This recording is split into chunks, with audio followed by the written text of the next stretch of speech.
Hey guys, thanks so much for checking out my show. I really appreciate it. Please click to subscribe. Of course, I'm still in Arizona. It is Sunday. A lot of big developments I'm going to get to in this episode. This is Nancy Guthrie's house. Obviously, this is kind of where I've been stationed.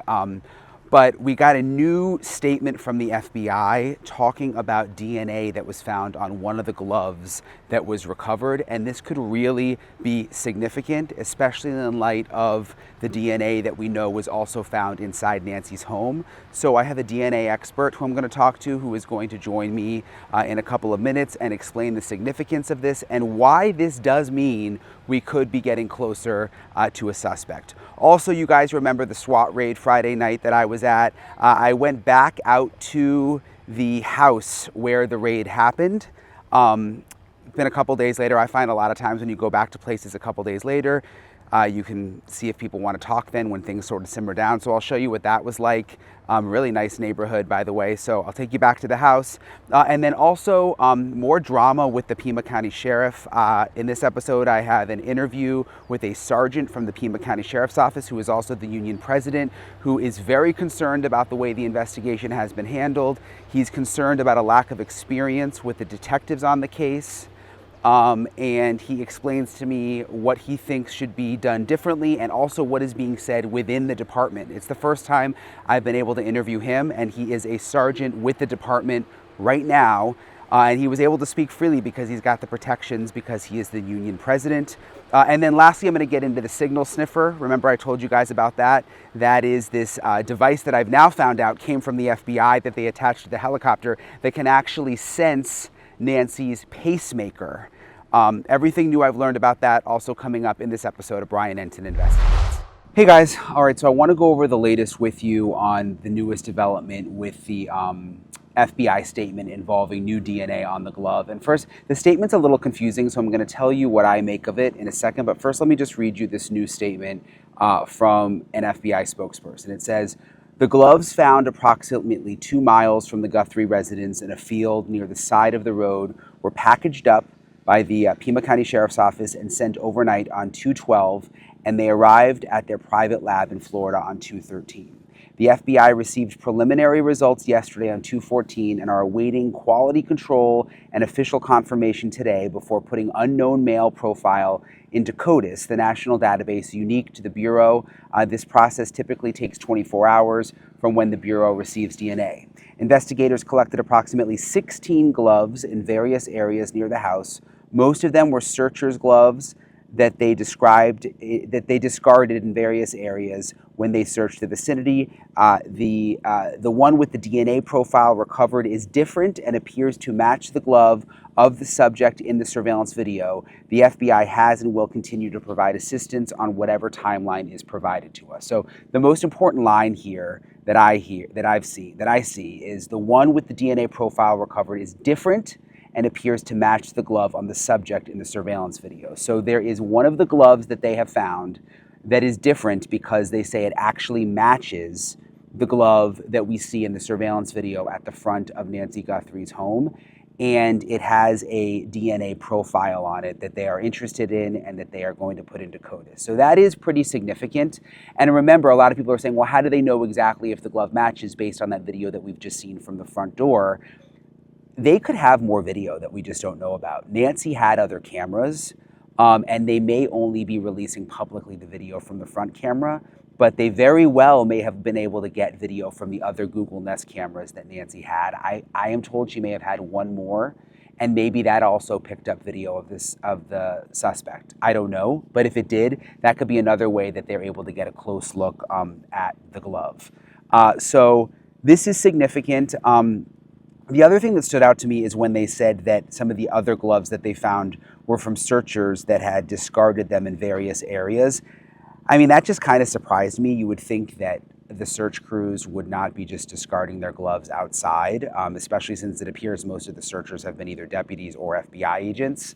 And I will say I've seen some photos of some of the law enforcement out searching with these black gloves just like hanging out of their back pocket. And I noticed it because I thought, gosh, those could just like fall out of their back pocket. And then would someone pick that up and think that that was a glove connected to the case? So That part kind of stood out to me.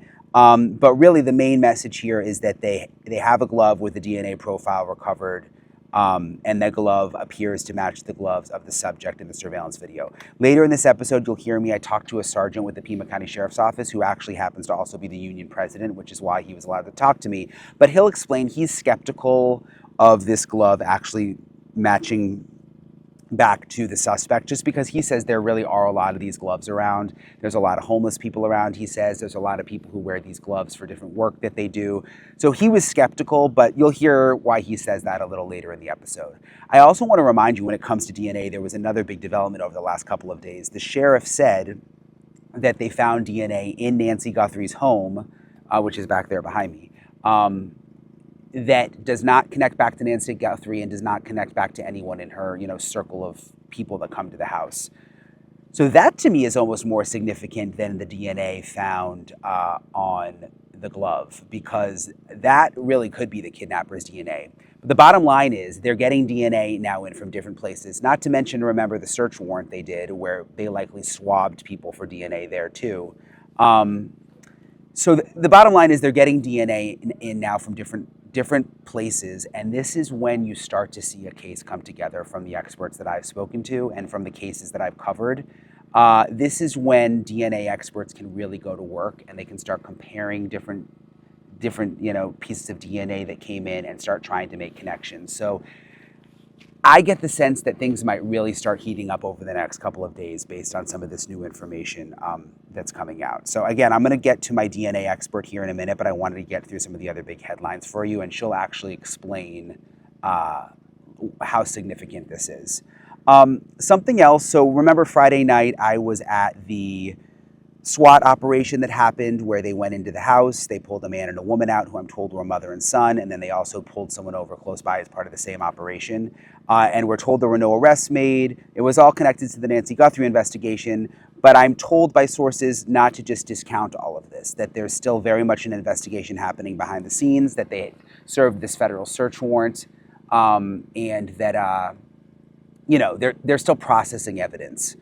So I went back to the neighborhood today. I hadn't had a chance to go back since I was there when it was dark out, and I wanted to see what it looked like in the daylight, and I also wanted to go up to the door and see if anyone was home. So take a look at this. So this is my first time back in the neighborhood where the SWAT activity was on Friday night. I was here, it was obviously dark, and then I got so distracted with all the other developments of the weekend. But this is what the neighborhood looks like. It's a pretty nice neighborhood. It's interesting because, again, it was so dark when I was out here. It's interesting to see it all in the daylight. This is the house here that the SWAT activity happened at. And it's pretty quiet around. I'm gonna go to the door and see if anybody is home at the house.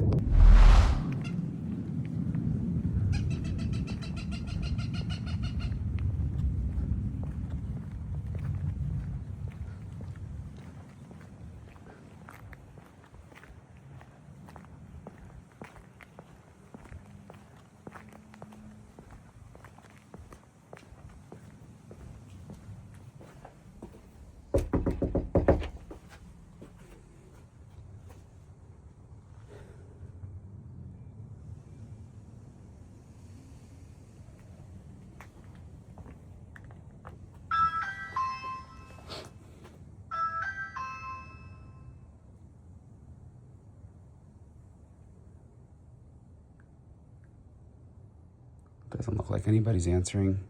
I think other reporters have already been here.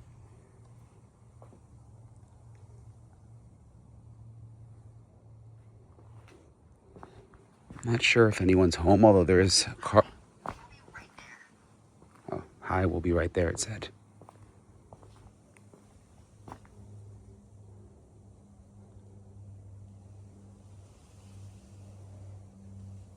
I don't think anyone's coming. I did. I saw someone in the window. Hello? Hello? There was a woman that just opened the blind just for a second. But yeah, I don't think they're coming out. Like I said, I think some other reporters have been here, and it looked like a kind of an older woman that opened the curtain just for a second. There's this car that was in an accident in the driveway. But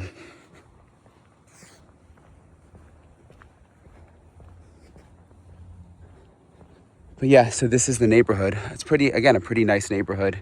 Kind of reminds me of Nancy Guthrie's neighborhood a little bit. It's about 2 miles away, but the houses are much, much closer together, and they're out closer to the road. In Nancy's neighborhood, there's obviously a lot more like shrubbery and cactuses in the front.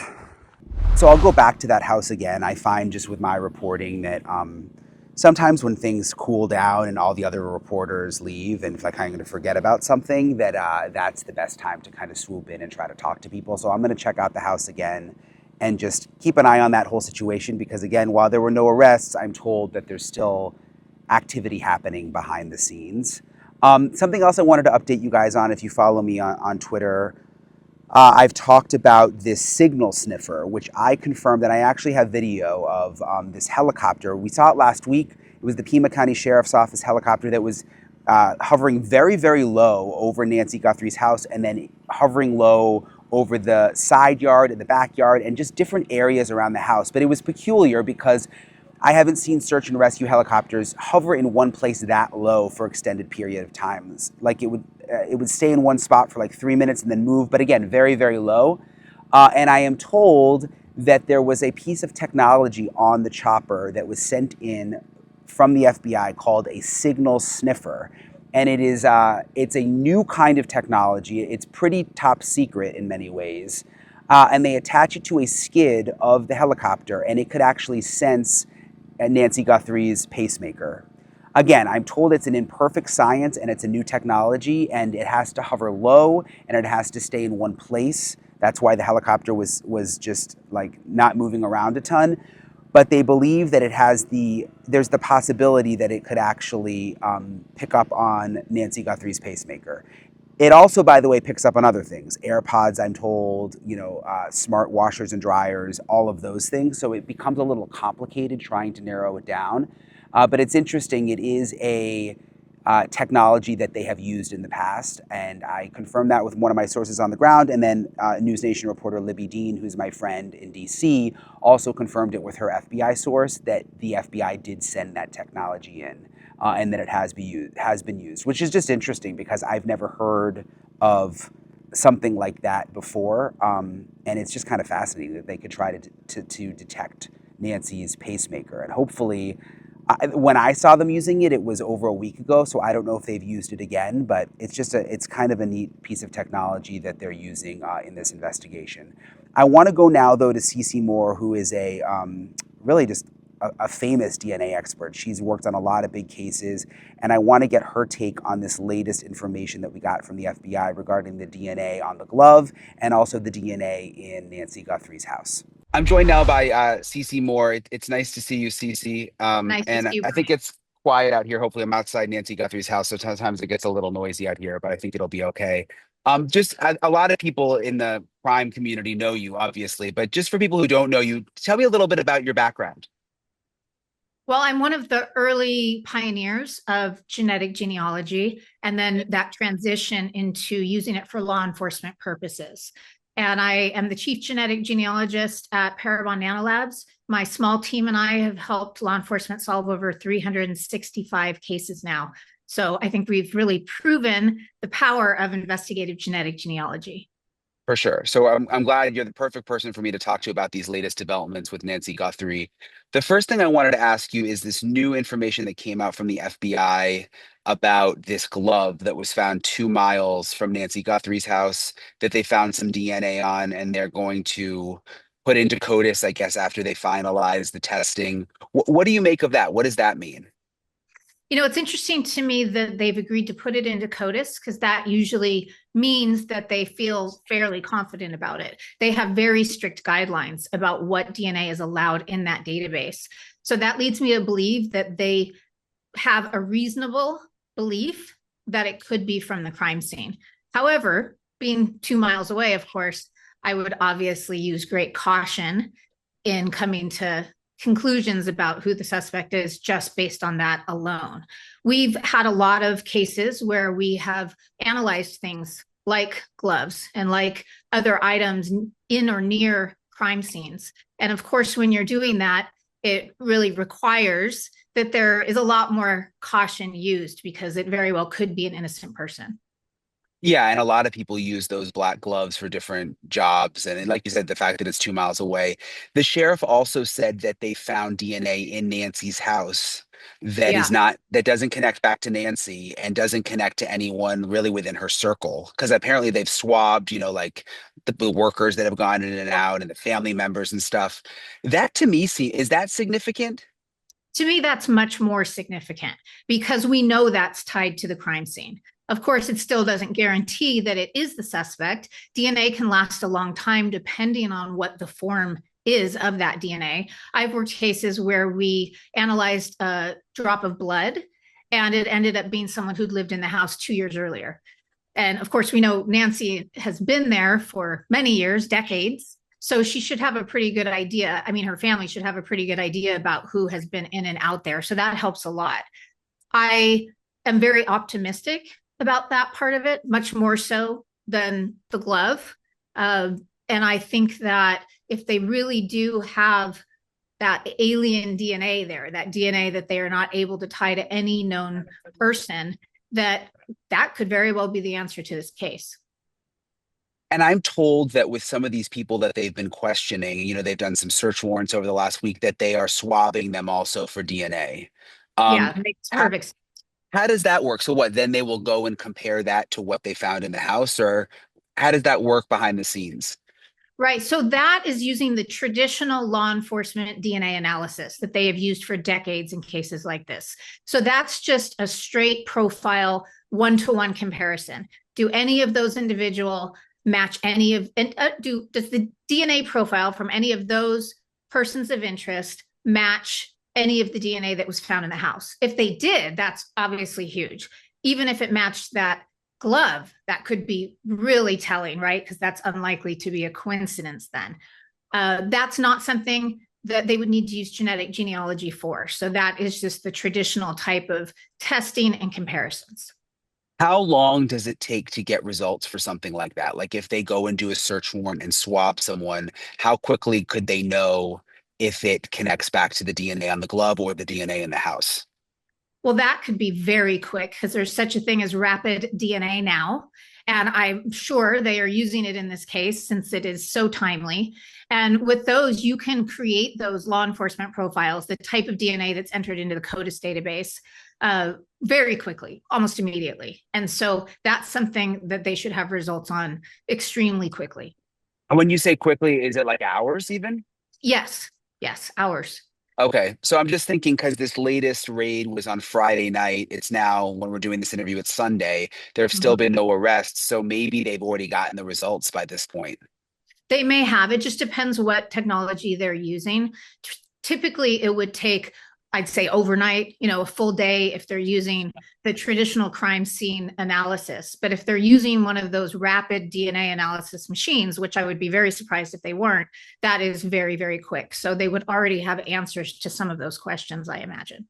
If they've sent everything so far to this lab in Florida, which the sheriff's department uses, if they do a swab of someone here, do they then have to send it to that lab? Or can they do something here where they just compare it? They could do something there if they have the rapid DNA machine there. So the private lab, the outside lab, is going to be most useful when it comes to creating a SNP profile, which is what we use for genetic genealogy. Many labs, including crime labs, the FBI, many others, are able to create that traditional STR profile, that short tandem repeat profile. That's what law enforcement has used for decades. That is what they use to charge someone with a crime and eventually convict somebody with a crime. And so there's a wide capability to do that. So they could have sent it to their own crime lab there in Arizona. They could have sent it to the FBI for that, or they could also have DNA Labs International in Florida working on that part of the case. That's a much more quick process as compared to creating the SNP profile and trying to perform genetic genealogy on it.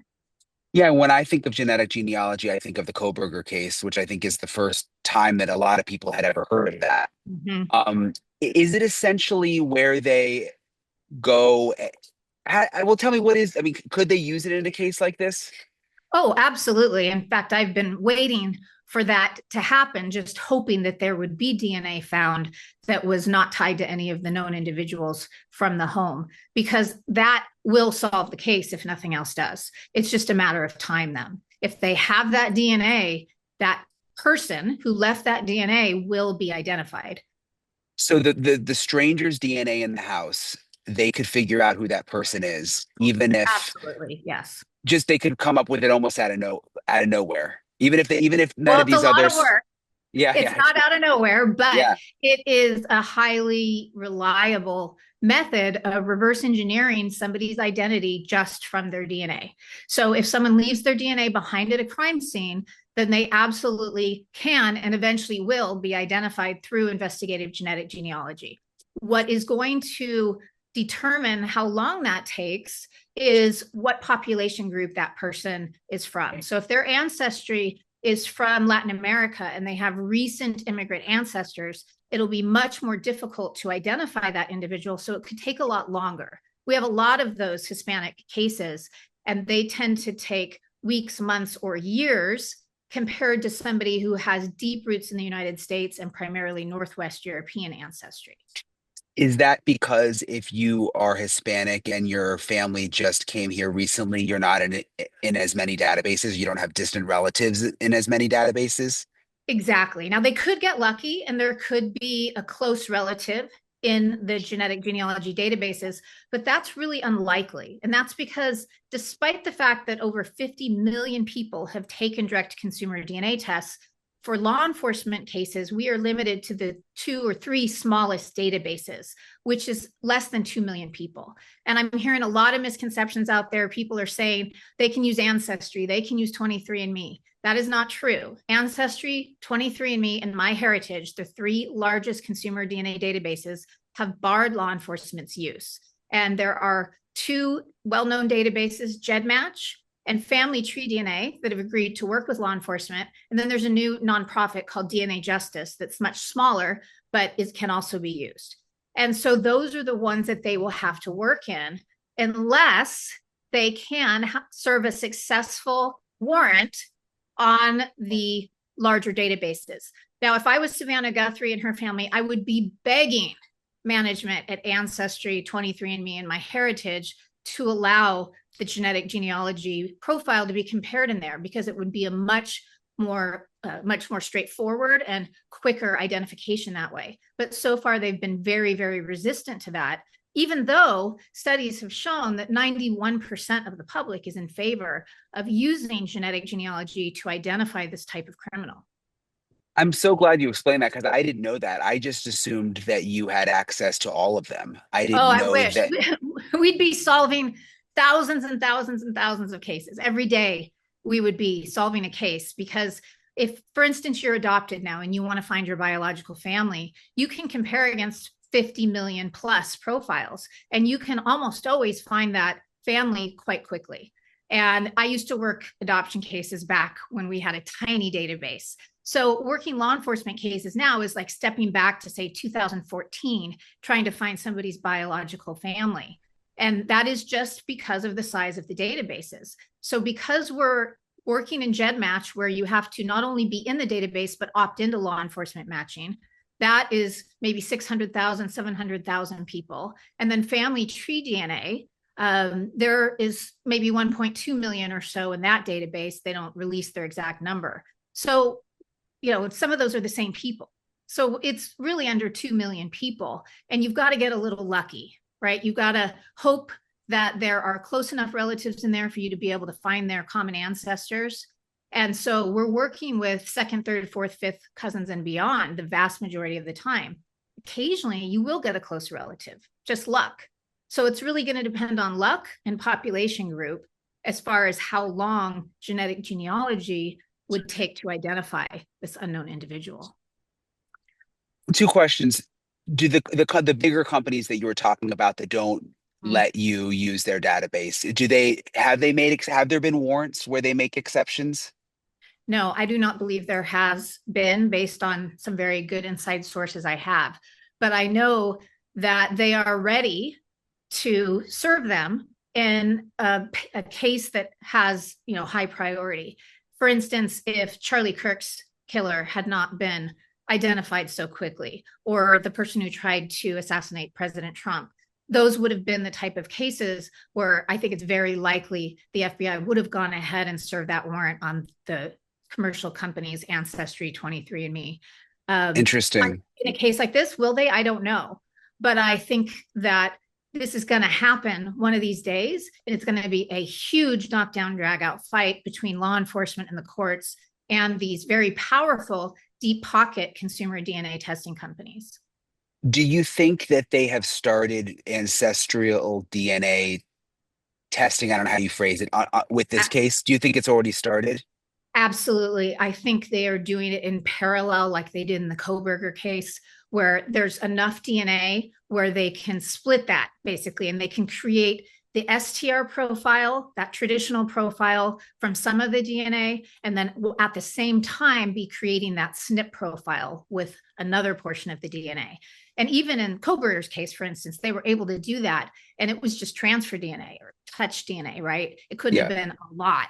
So it just depends on what they found in Nancy's home, how much they have, but we need such a tiny, tiny amount to create that genetic genealogy profile that I feel very confident that they are doing that. And I've worked with DNA Labs International in Florida, the company that is doing this. And they are very good at extracting DNA from evidence. They have done that on a lot of my successful cases, because that's not something that Parabon does. We send that out.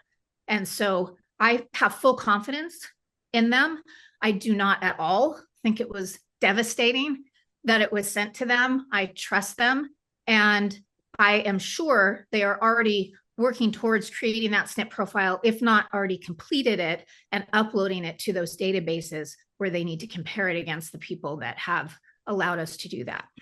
And I know you said it's hard to say an exact time, but like what is the range of time you think it would take for them to get results to find a second, third, fourth cousin of whoever did this? Well, it takes a little while just to get the comparisons back.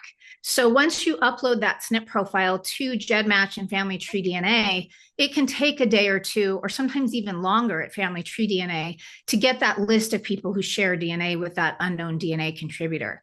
So I doubt that they have it yet, but it might be very, very close to being compared at GEDmatch. If they were able to create that, say, yesterday and upload it, it would be undergoing those comparisons right now. They might have their match list, as early as today or tomorrow for that database. Wow. Now, if there are significant enough matches there, and when I say matches, it's very different than what most people are used to with law enforcement cases. Matches has traditionally been an exact match, right? You're looking for that person in the CODIS database, their DNA. Or if your state allows familial searching, then you're looking for someone who's a very close relative in the law enforcement databases. Only some states allow that. But that can only detect a first-degree relative. You need a parent, child, or a full sibling.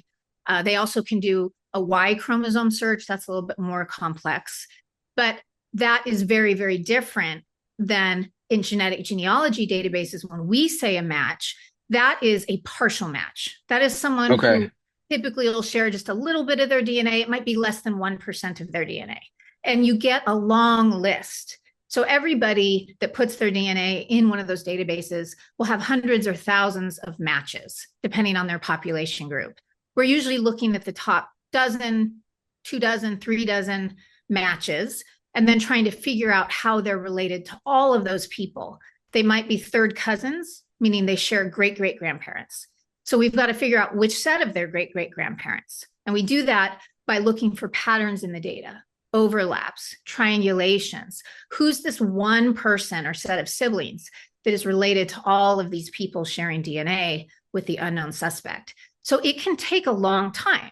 The fastest I've ever been able to do it, once I got my DNA list from GEDmatch, was 30 minutes.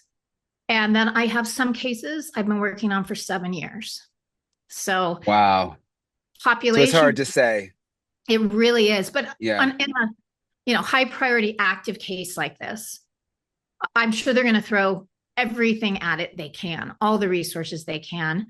DNA Labs International has a really good chief genetic genealogist there that I have a lot of confidence in. And so if she's not already working on it, I'm sure she will be soon. And this is the type of case that you push to the top of the pile, and that's because it's active, right? The vast majority of the cases that we're working are cold cases, and they're still important, but public safety is not at risk as much as when you're working an active case like this or Koberger, for instance. They need to stop these people in their tracks. So interesting. Is there anything else, Cece, you think with this case is important? I mean, and we don't know obviously all the details, but the fact that they have DNA from inside the house, the glove, there's probably other things that we don't know about. From a DNA perspective, do you think they're making progress just based on what you know from the outside? Well, it's always hard to know what's going on behind the scenes. I'm sometimes so frustrated when I'm working on a case and I see the commentary that's out there in the public, because I know on those cases what's happening, and it's often very different than what the public or even the media is speculating. So I hesitate to speculate on that. But I have, as I said, a lot of confidence that they are moving this forward. The agency already had a relationship with DNA Labs International and a contract, which means they've been successful in the past. They trust them. And as I said, I have full trust as well. I think anyone making negative comments like that, it's really just competitive posturing. We don't need that in this case.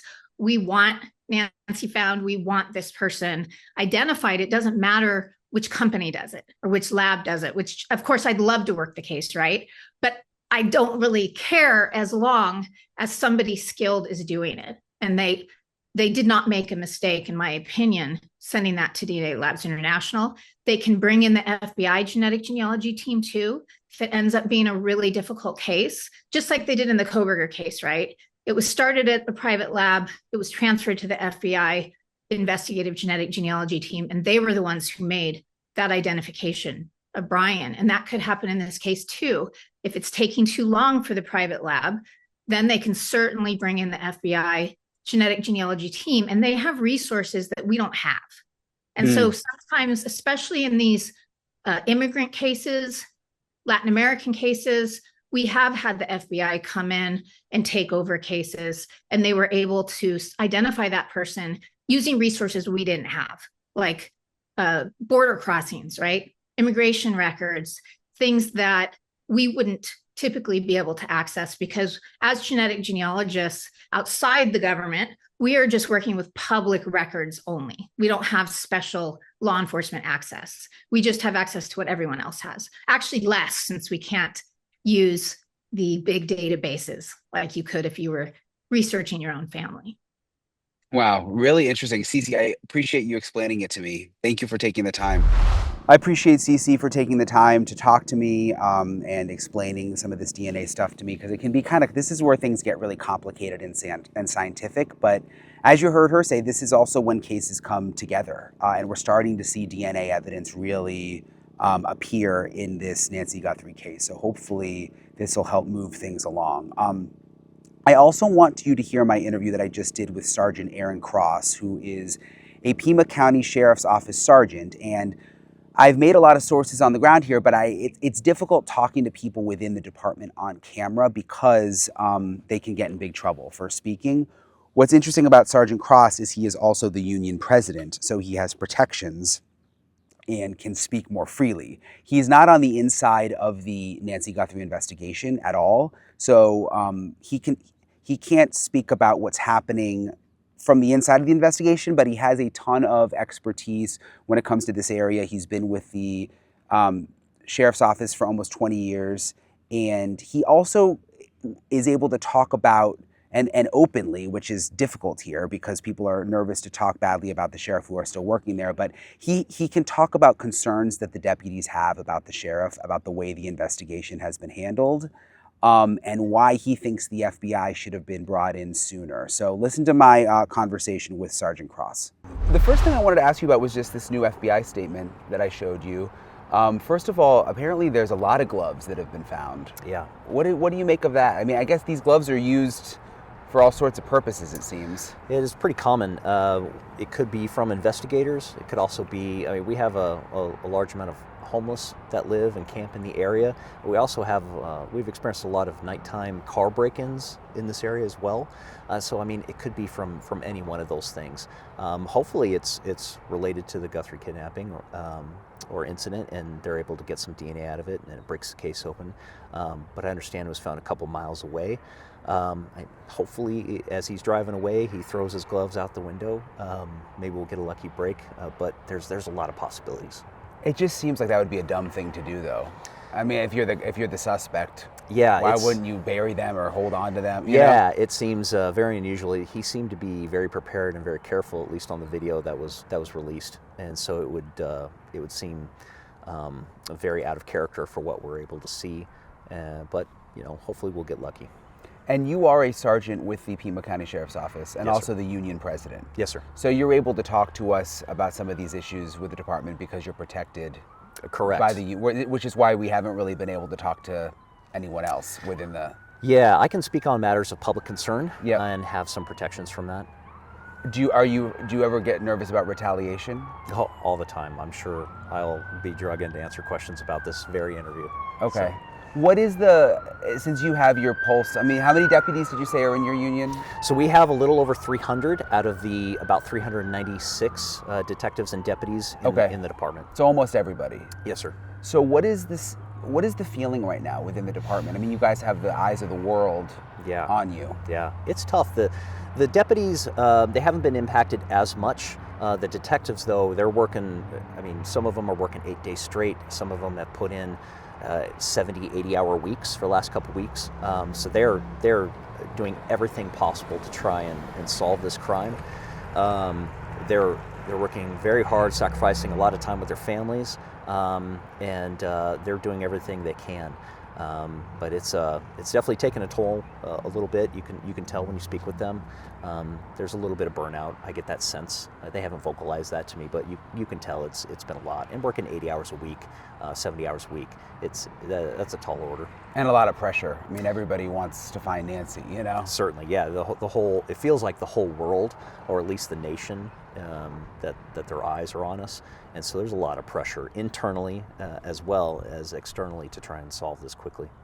Is it true, and I've just heard this from some people around the sheriff's office, that the homicide team is pretty inexperienced right now? They're pretty new, and that goes for really all the departments. So we have 96 detectives. 45 of them are detective ones, meaning they're pretty new. Inside the unit, I think the person that has the most experience inside that unit has 3 years in homicide, and then some of them are more experienced detectives. They just haven't been in homicide. So there's been a lot of turnover. Another example is that our deputies, we have 195 deputies in patrol. 101 are on probation, meaning they have less than a year. We've experienced several waves of exodus of deputies going to other agencies or retiring early to go work somewhere else. So we're feeling the consequences of that, both on the detective side and in patrol. Yeah, that's kind of alarming when you think about a case this complicated. Very. And we know the sheriff's office is still technically in charge. And you'd think there'd be people with decades of experience. Yes. And if this case happened 10 years ago, we would have a lot more experience to handle it. However, I mean, like I said, we only have 96 detectives compared to something like the FBI. They could bring thousands of investigators that they could pull from across the country. So we're a medium-sized department, and of course there are limitations that come with that. Have there been frustrations on the inside about the way this has been handled? A little bit. They vocalized some of that to me. A lot of it is just some of the decision-making from the top makes them look incompetent, and a lot of those decisions weren't theirs. And so I agree with one of Sheriff Nanos's versions was that we gave up the scene probably a little too early. and perhaps we could have kept that locked down, maybe with the permission of the family, could have put up crime scene tape after the search warrant was concluded, just with the understanding, hey, we're probably going to have to come back out here. Is it okay if we keep people out? And see if the family would have agreed with that and put up that security to keep people away, just to maintain that crime scene as pristine as possible. What about this relationship with the FBI? Because we've heard from FBI sources that it hasn't been good. You know, I even heard a couple nights ago there was some critical information that wasn't shared with Ebola that they just didn't tell the FBI about. Yeah. And then, you know, this whole issue with the lab. Yeah. It's going to Florida, whereas the FBI is, why isn't some of this stuff going to Quantico? Yeah. Where does that stem from?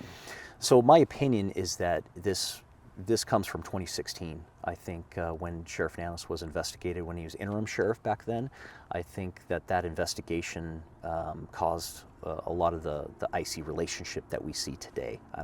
He holds grudges, and took that as a shot, and I think that he hasn't forgotten it. And I think that's driving some of the decision making that's going on right now. Do you think the relationship is getting better at all, though? Because when we went out to the search warrant, I guess that was on Friday night. You know, the FBI was there for that. Yeah. It was and it was your SWAT team, but then it was an FBI search warrant, federal search warrant. I mean, do you think they're trying to mend that now, or what's your sense? If there's any efforts to mend the fences between them, it's only because of public pressure for him to do so.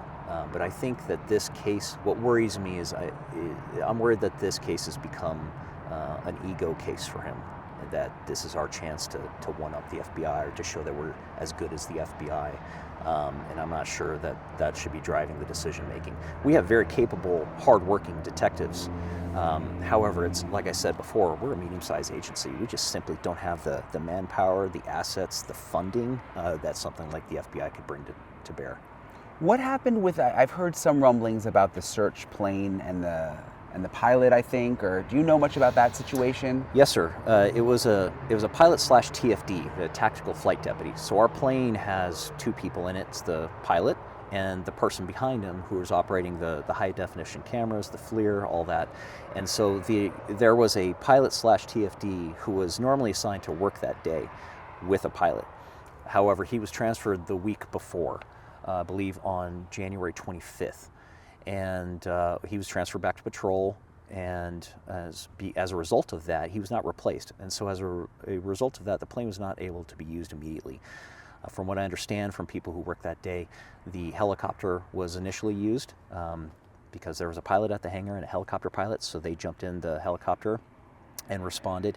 And that has some benefit. When you fly a helicopter around a missing person, oftentimes people, they go out of their house to go, what's going on? Why is their helicopter flying so low around the neighborhood?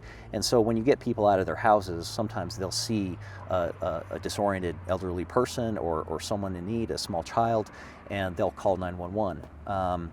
However, eventually they called the TFD out that day, and then they flew back to the hangar, I understand, and then got the plane out of the hangar and got it overhead.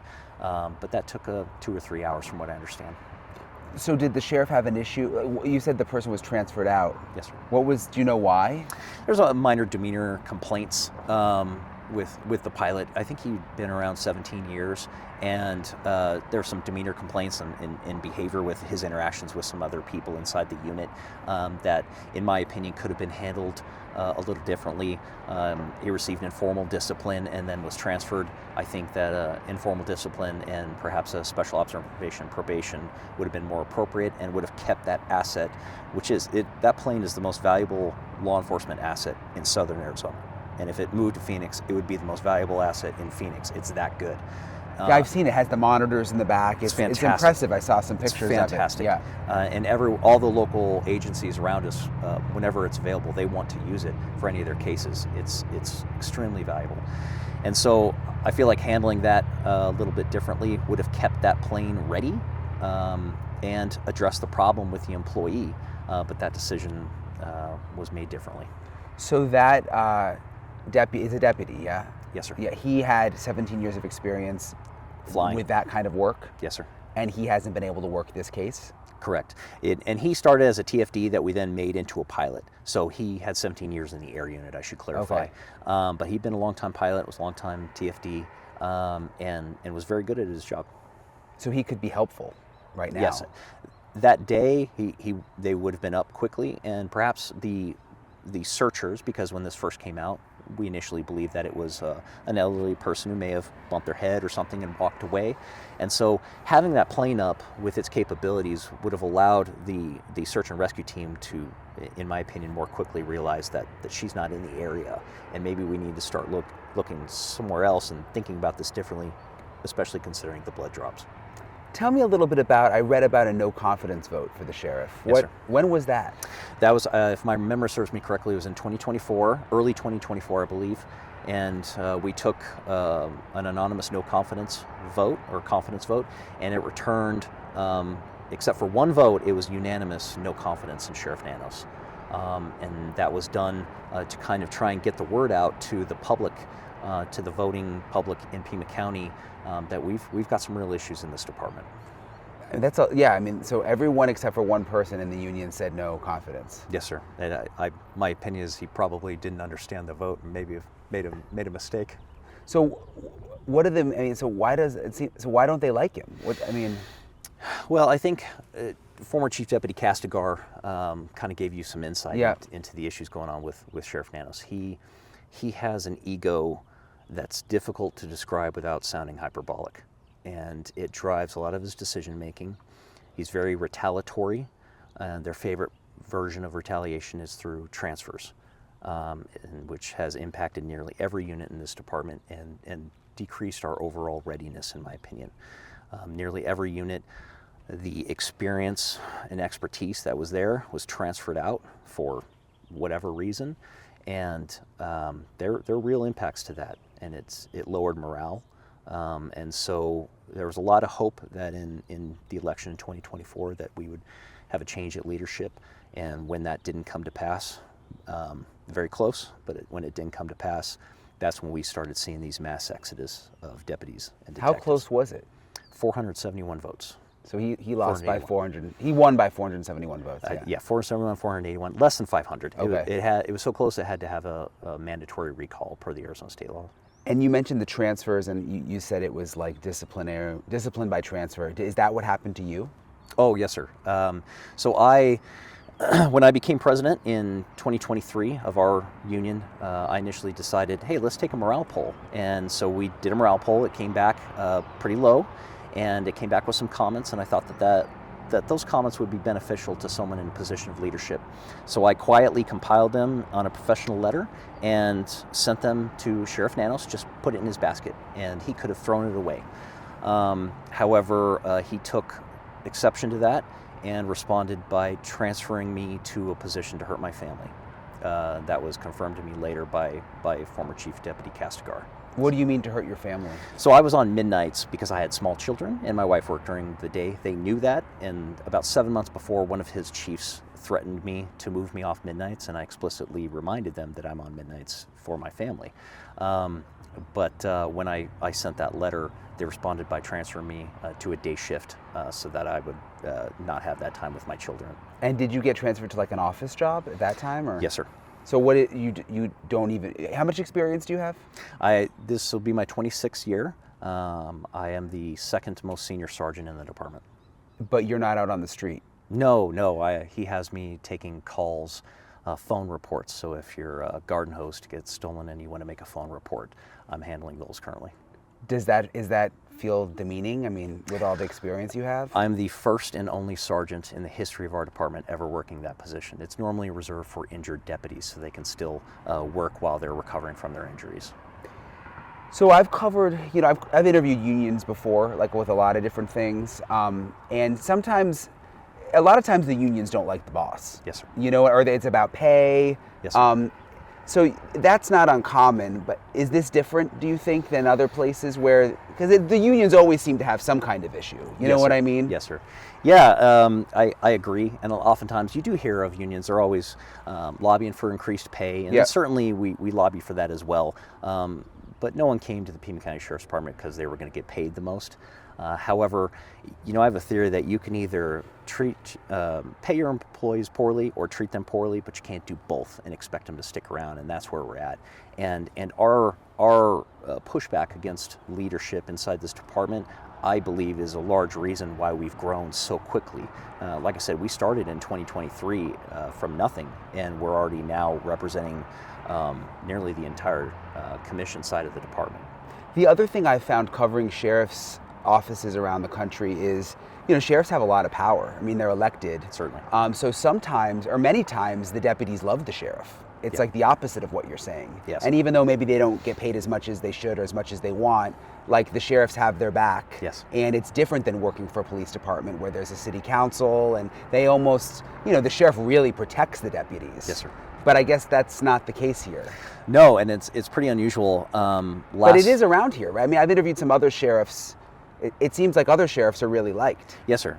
And the counties that are next to us, their sheriffs are very popular. Pinal County is a great example. They're directly to our north, and their deputies adore their sheriff, from my understanding. Ours is different because of how he runs the department and the retaliation that they do to the deputies that speak up or even perceived to be against Nanos, or even he heard them say something against him.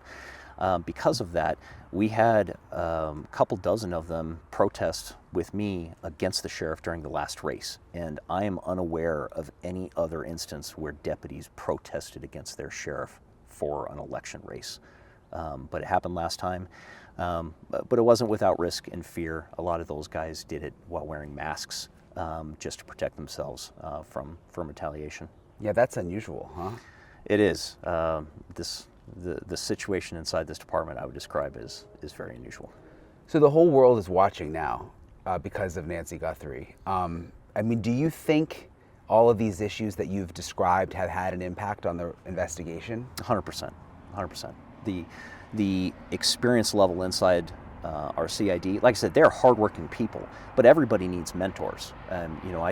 I cannot imagine starting as a new deputy or when I was in as a detective and not having mentors to help me out. You need that. They make you better. And when you have questions or when you have a high-profile case, they're the ones that you want to go to. But from what I understand and what I'm being told, there's not a lot of that right now. Like I said, we're a very young department. 45% of our commissioned deputies and detectives have less than 5 years on. We're very young because of this turnover, and it's having a real impact. And when we need that expertise, that seniority the most during high-profile incidents like this, they're simply not there. So I believe it is having an impact. Couldn't the sheriff have said in the beginning, look, this is a complicated case? Even the FBI experts around the country have said, we've never even seen anything like this. I mean, they've never seen a kidnapping like this. Couldn't he have said, we're going to hand this over to the FBI because, this needs another level of expertise? I don't think that would have made him look bad. No. I think they could have still helped and assisted and been a part of it. I agree. I think the right decision, and there's also different aspects of this as well. By deciding early to turn this over to the FBI and us take a supportive role to them, I think it would have been the best decision, in my opinion, for the Guthrie family, but also for our detectives and Pima County citizens. From what I understand, the entirety of CID is being tasked with helping on this case, all of them. They still have other cases that aren't being worked as well as they could be. And the bad guys aren't giving us a break because we're working this case, hoping to find Nancy. The calls and the crimes are still coming in. They're still happening. So these cases are getting put on the back burner from what they otherwise would be if this was turned over to the FBI, who could use their massive assets, resources, and personnel to work it with us in an assisting role. And then we could also then go back to a normal order of business to some extent and work some of these other cases that are happening in Pima County. Yeah, that makes sense. Is there anything else I'm leaving out that you think is important that people should know? I mean, because again, you're in a unique role where you can speak. Right. And we have a hard time, getting information out. Yes. Because people we'll get in trouble. Yes, and that fear is real. The fear is very real because they know what would happen. Again, I just want to reiterate that our detectives, they are busting their butt to try and solve this case and find Nancy and try and bring her home, hopefully safe to her family. They're putting in tons of hours and burning the candle at both ends. And so I'd just really like to take the opportunity to thank them for all their hard work. They're great guys, and we'd like to just convey to everybody that please don't hold us accountable for some of the decisions made by our leaders. We're trying. Great. Thank you, sir. Thank you, sir. Appreciate Nice your to meet time you. very much. Thank you. I really appreciate Sergeant Cross for talking with me, and I'm going to stay in touch with him. And it's interesting kind of getting the backstory of what's been going on, according to him, at the sheriff's office. Because, you know, I haven't covered like Pima County before. So I just kind of came in to cover Nancy Guthrie. And it's interesting how it's kind of opened the door and opened like a window into a look of what has been happening with the Pima County Sheriff's Office, what sounds like for years, at least according to many of the people who I've been talking to. So again, appreciate Sergeant Cross for talking with me. I'm going to stay obviously on the story. I'm not going anywhere. I'm hoping that things are starting to move. And there have been times since I've been here for the last 2 weeks that I felt like we were at a standstill, and there have been times that I felt like things were starting to move around. And I'm getting that feeling now that we may be getting closer to a resolution here. And the reason I say that is because of the SWAT raids. And again, the one on Friday night, there was a federal search warrant signed by a federal judge. They don't just sign those things without some kind of meat on the bones. So the fact that happened, and granted, they could clear all those people. They could clear that guy. I don't know. That it seems like they cleared the guy near the Mexico border the other night, Carlos. So we'll see. But the totality of everything, that DNA coming in from inside Nancy's house, and then DNA from the glove, and that's just what we know about. I can promise you there's probably so much that we don't know about that the FBI has and that the Pima County Sheriff's Office has. So my hope is that over the next couple of days, we're really going to see some movement here. And God, it would be amazing if Nancy Guthrie came home alive. And my heart goes out to her family, to Savannah Guthrie, and I'll just keep covering it. So appreciate you guys for following me, for subscribing, and I'll talk to you guys later.